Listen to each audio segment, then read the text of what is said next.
Hi guys and gals, Froggy here.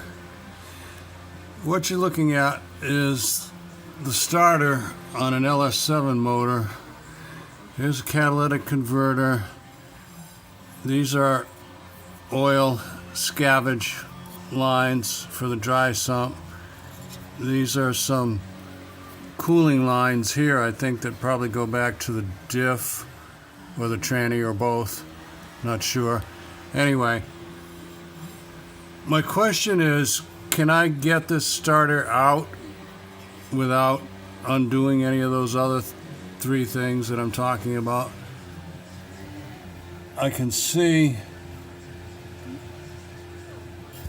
there's two bolts. Try and show you.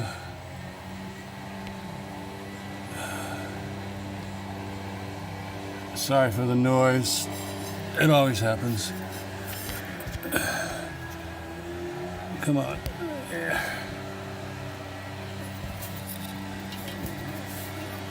Well, one of them is right there where my finger is touching it. There's two bolts I can get to, but I don't know if I can. There's something on the top. There's a connection on the top. Probably electrical connection on the top. And I don't know if I can wiggle this out or not. So that's the question.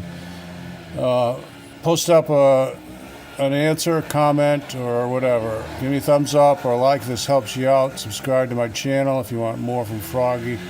And see you later, guys and gals. Froggy out. Bye.